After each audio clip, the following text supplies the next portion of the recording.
जय सिया राम, जय हनुमान, जय बाबा की। बाबा नीप करोरी महाराज की जय जयकार हो और आप सब पर बाबा नीप करोरी महाराज का आशीर्वाद बना रहे। बाबा महाराज से जो भी भक्त प्रेम करते हैं उन सबको मैं हृदय से बार बार प्रणाम करता हूँ। जो बाबा महाराज के लिए अपना तन मन धन सब कुछ समर्पित कर चुके हैं उन सबको मैं प्रणाम करता हूँ। जिनके जीवन में सिर्फ बाबा ही हैं, हनुमंत लाल जी हैं, उनको मैं प्रणाम करता हूँ। आप सब जो अर्जी भेजते हैं बाबा के धाम के लिए, और जब अर्जी आप भेज देते हैं उसके बाद आप फ़ोन करते हैं कि भैया क्या आपने मेरी अर्जी लगा दी, प्लीज़ मेरी अर्जी लगा दीजिए, तो थोड़ा सा हमें गलत लगता है। गलत इसलिए लगता है कि आप सोचते होंगे कि हम पक्षपात करते हैं। नहीं भैया, मेरी कोई जात नहीं, सिर्फ हम भक्त हैं। और भक्त का स्वभाव कैसा होता है? भक्त तो साधारण होता है, सिंपल होता है, सरल होता है। तो आप जो अर्जी बाबा के लिए भेजते हैं वह सारी ही अर्जी बाबा के श्री चरणों में रख दी जाती हैं। बहुत से लोगों का एक भाव होता है कि धन बहुत कमाए। तो आज की छोटी सी एक कथा सुना रहे हैं आपको। ऐसी घटनाएं बहुत हुई होंगी पर हमने तो पहली देखी और सुनी है। धन कमाने वालों के लिए हम बताना चाहते हैं कि धन तो कमाओ पर कहीं पाप ना आ जाए उसका ध्यान रखना। हमारे घर से लगभग 2.5 किलोमीटर की दूरी पर आवास विकास है। फरकाबाद शहर में ही है आवास विकास। वहाँ पर पति पत्नी थे, उनके 2 बेटे। दोनों बेटों को बहुत अच्छी शिक्षा दिलवाई। शिक्षा दिलवाने के बाद उन्होंने सोचा कि ज़मीन हम ले रहे हैं तो अपने बेटों के नाम कर दें, और माँ ने वह ज़मीन बेटों के नाम कर दी। वो बच्चे विदेश रह रहे हैं, आज भी हैं, और जो कथा हम सुना रहे हैं वो भी हैं। वो इस समय फतेहगढ़ में है अपनी बेटी के पास। बड़ा अटपटा सा, अनोखा सा लगता है इस संसार में मनुष्य का जीवन। कैसे कैसे संकटों से अपने बच्चों को पालते हैं और बच्चे किस किस तरह से व्यवहार करते हैं अपने माता पिता से। बड़ा अफसोस होता है, शर्म आती है। उन दोनों बेटों की माँ एक्सपायर हो गई और ये दोनों बेटे अमेरिका में हैं, नौकरी कर रहे हैं। कोई फ़ायदा नहीं पैसे कमाने का। मेरे विचार से तो व्यर्थ है, उनका जीवन ही व्यर्थ है। दोनों बेटे नौकरी कर रहे हैं, माँ एक्सपायर हुई, समय पर नहीं आ पाए, बाद में आए।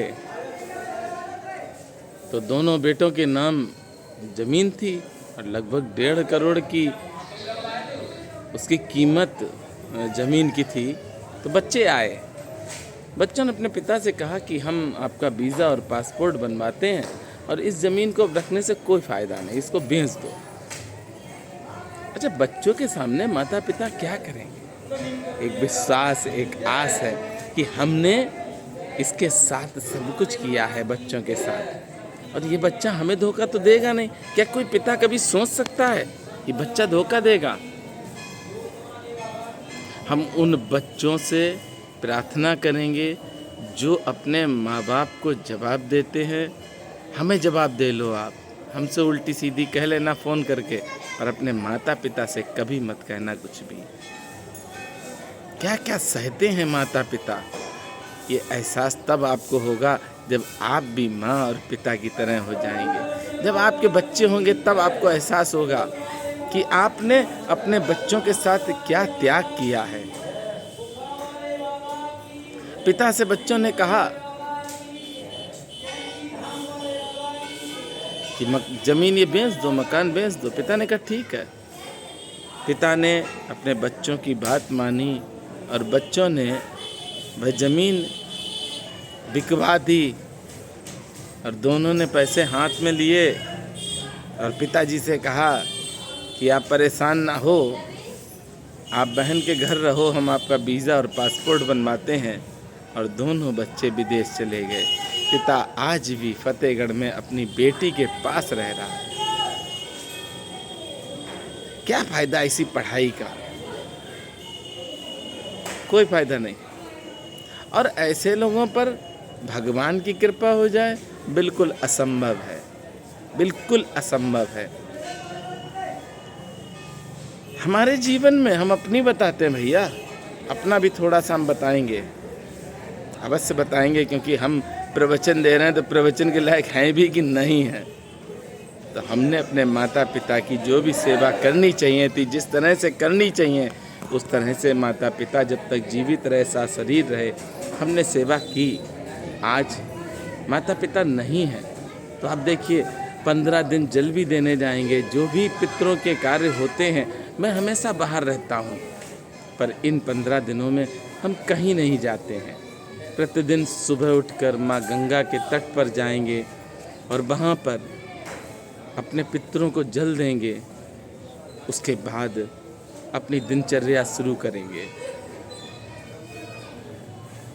माता पिता ने जो किया वो बच्चे कभी नहीं कर सकते उनके साथ। हम स्वयं पिता हैं, हम स्वयं जानते हैं कि क्या त्याग होता है। अरे पिता तो अपने लिए कुछ भी नहीं लेता है, माँ भी कुछ नहीं लेती है, पर अपने बच्चों के लिए सब कुछ लेना चाहती, भगवान से लड़ जाती है कि मेरे बच्चे को ये मिले, मेरे बच्चे को वो मिले। तमाम तरह के उपाय, तमाम तरह की पूजा, तमाम तरह के मंत्र जाप साधना तप सब कुछ करते हैं माँ बाप। उन माँ बाप का दिल कभी नहीं तोड़ना। जो भक्त अर्जी भेज रहे हैं उनसे भी मैं कहूँगा कि अगर आप माता पिता की सेवा नहीं करते हैं, माता पिता को आप भगवान से भी ऊपर नहीं मानते हैं, उनको दर्जा भगवान से ऊपर दीजिए, क्योंकि भगवान की पहचान माता पिता ने करवाई है।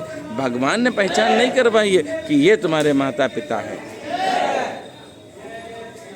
जिन्होंने भी अर्जी भेजी है, अगर वह सब अपने माता पिता को प्रेम सम्मान देते हैं, अपने माता पिता की आज्ञा मानते हैं, तो उनके कार्य तो बाबा चुटकियों में कर देंगे, पल भर में कर देंगे। जो भी मांगा है वो सब कुछ मिलेगा, सब कुछ मेरे बाबा देंगे।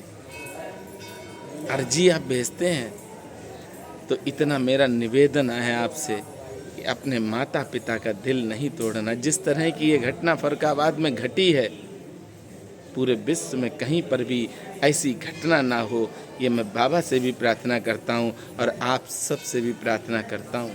सर झुकाकर बार बार आपसे कहता हूँ कि अपने माता पिता को आप भगवान की तरह सजा कर रखो।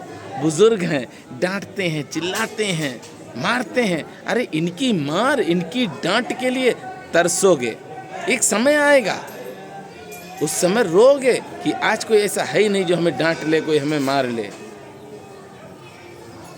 एक समय आएगा जब आप सोचोगे कि एक मेरी माँ थी जो दिन रात चिंता करती थी कि मेरा बच्चा स्कूल से घर आ जाए तभी हम खाना खाएंगे। अरे माँ को भी तो भूख लगती है, पर माँ खाना नहीं खाती जब तक बच्चे ना आ जाएं। और बच्चे जब उसके जवाब दें तो समझ लीजिए क्या बीतती होगी। जितना हो सकता है प्रेम करो। मैं तो बार बार कहता हूँ किसी मंदिर में जाने की कोई आवश्यकता नहीं है। अरे यहाँ तक कि आप अर्जी में ना लिख के भेजो, अपने माता पिता के सुबह जैसे उठना पैर छू लेना। रामचरितमानस सब कुछ सिखाती है, पर हम मानते कहाँ, हम तो अपनी मानते हैं ना। हमने बहुत पढ़ाई पढ़ ली, हमने बहुत पढ़ाई कर ली। अरे भैया, हम जैसे मूर्ख के पास IAS PCS जो टॉप पोस्ट पे हैं वो सब अर्जी भेजते हैं। हम तो मूर्ख हैं। और बाबा के पास अर्जी आती हैं, हम देखते हैं कितनी कितनी परेशानियां हैं भक्तों के पास, कितनी विशाल भयानक। अर्जी लेना कोई सरल नहीं कार्य है। इस पूरे विश्व में कोई ऐसा है जो आपकी अर्जी लेता हो? अगर आप अपना मानते हैं तो आज से आप ये सौगंध खाएं कि हम अपने माता पिता को कभी जवाब नहीं देंगे। हम माता पिता से पूछ कर जो भी कार्य करेंगे उनसे एक बार पूछेंगे। और एक बात और बताएं आपको लगता है कि आपके पिता मना करेंगे कार्य के लिए, आपकी माँ मना करेंगी, आप किसी कार्य की पूछेंगे, बहुत बड़ी गलतफहमी है। आप माता पिता से बता कर जो भी कार्य करेंगे माता पिता तो हाँ कर देंगे।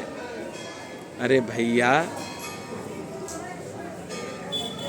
जब कोई लड़का या लड़की हमको फ़ोन करती है या करता है कि हम अपनी पसंद की शादी कर लें, अर्जी भेजें, बड़ा दुख होता भैया हमको। आज इस वीडियो के माध्यम से हम सबको छोटा सा संकेत दे रहे हैं कि आप जो कर रहे हो ना, सोचते हो कि अर्जी से मनोकामना पूर्ण होगी, हो सकता बाबा कर दें, हो सकता है कर दें, पर आपके पीछे आपके माता पिता हैं, उनका आपने दिल तोड़ा है। और जब एक माता पिता का दिल तुमने तोड़ दिया तो जीवन में सुख शांति कभी नहीं मिलेगी, कभी नहीं मिलेगी। इसलिए प्रयास करना। एक बहुत छोटा सा शब्द है लव मैरिज, इसको हटा दीजिए। ये लव मैरिज नहीं, कलंक मैरिज है। ये कलंक मैरिज है, क्योंकि लव मैरिज वाले जितने भी हैं, यकीन करना मेरे पास जो अर्जियां आई हैं सबसे ज़्यादा लव मैरिज वालों के ही तलाक हो रहे। मत करो भैया, अरेंज मैरिज करो, अपने माता पिता की बात मानो, वो जहाँ जो करना चाहते हैं, अरे छूट दो भैया। आपका भी तो बच्चा होगा और आपके बच्चे ने भी ऐसा किया, तब क्या आप करोगे? बड़ा दुख होगा, तब रोगे। आज हंस रहे हो फिर रोगे। इसलिए प्रयास करना भैया कि आप अगर गलत राह पर हैं तो हमसे भी दूर हट जाओ। अच्छा, एक बात देखो, इतनी सेवाएं चल रही हैं, सब्सक्राइबर कायदा में मेरे मिलियन में होने चाहिए, पर क्यों नहीं हुए उसका कारण मालूम है? क्योंकि मुझे गलत लोग नहीं चाहिए। हम गलत लोगों के पास न बैठते हैं, न गलत लोगों को हम जोड़ना चाहते हैं, न जुड़े हमसे। सिर्फ वही जुड़े जो अपने माता पिता की सेवा करते हों, अपनी बहन की सेवा करते हों। अरे अपने परिवार के तो कम से कम सेवक बनो। चल दिए मंदिर में, 10 रुपए के फूल पकड़ लिए, 100-200 रुपए के लड्डू पकड़ लिए, भगवान जी प्रसन्न हो जाए, कभी नहीं होंगे। और इतनी स्पष्ट आपको कोई वीडियो बनाकर देगा भी नहीं, क्योंकि यहाँ तो चापलूसी के लिए लोग बैठे हैं। किसी को रुपए की भूख है, किसी को कोई तंत्र है, कोई मंत्र है, कोई उपाय है। हमारे पास एक उपाय है, सिंगल, ओनली फॉर वन, और वो है सिर्फ माता पिता की सेवा करो। अरे आपने जो सोचा नहीं होगा वो आपको मिलेगा। जो भगवान नहीं दे सकते हैं वो माता पिता आपको दे देंगे। माता पिता के आशीर्वाद से सब कुछ मिलेगा आपको। असंभव कार्य संभव हो जाएंगे। और बाबा नीप करोरी महाराज की ये है दिव्य गुफा। आप सब अपनी अर्जी भेजें, पर हमने जो सावधानी बताई है उस सावधानी को अवश्य ध्यान में रखें कि अपने माता पिता को धोखा देकर आप सोचो कि हम अर्जी भेज रहे हैं, मेरी लव मैरिज हो जाए, मत भेजो भैया। ये लव मैरिज वाले हमें नहीं समझ में आते हैं। भगवान के भक्त बनो, माता पिता की सेवा करो, जीवन में सब कुछ मिलेगा। और एक छोटा सा निवेदन, आज की नई जनरेशन से आप कितना भी पढ़ लो, कितनी भी पढ़ाई कर लो, एक समय आएगा जब आपको भगवान की शरण में जाना ही पड़ेगा। वह समय आने से पहले अगर भगवान के श्री चरणों का सहारा आप ले लेते हो तो गलत समय आएगा ही नहीं। हम उपदेश देते हैं तो अमल भी करते हैं मेरे भैया, ऐसा नहीं कि अमल ना करते हो, अमल भी करते हैं। प्रयास यही मेरा रहता है कि अपने समाज में जब हम बैठें, हमारे सनातनी हैं, तो एक तो मेरी कोई बिरादरी नहीं है, और जो बिरादरी बात करता हो वो हमसे ना जुड़े। और दूसरा, जहाँ पर भी हम जाएं तो वहाँ जब उनके माता पिता उन भक्तों के मिलें तो वो खुश हो जाएं, अपना आशीर्वाद दें। अभी राजेंद्र दास जी लखनऊ से आए थे, उनकी माँ हमें बहुत प्रेम करते हैं, क्योंकि वह भी अपनी माँ को बहुत प्रेम करते हैं। उन्होंने अपनी माँ से इतना प्रेम किया कि राजेंद्र दास जी कहीं पर भी जाते हैं तो अपनी माँ को अवश्य लेकर जाते हैं। पत्नी भी होती, माँ भी होती हैं, और वो माँ हमें भी बहुत प्रेम करती है। ऐसे ही भक्त आप भी बनो। और आज उनके जीवन में कोई कमी नहीं है, राजेंद्र दास जी के पास कोई कमी नहीं है। भक्तजनों, लखनऊ में रहते हैं, अरबों की संख्या में पेड़ लगवा दिए फ्री, और कम से कम 20 लाख रुपए की पुस्तकें बांट दी हैं, किसी से कोई डोनेशन नहीं लिया। आपके भी जीवन में ऐसे ही प्रकाश होगा, आप भी सबका कल्याण करेंगे। बस मेरी बात को मानेंगे, हंसकर मानेंगे, प्रेम से मानेंगे। अगर माता पिता डांटते हैं तो क्या कहेंगे? जी, ऐसे सर झुका के बैठ जाएंगे।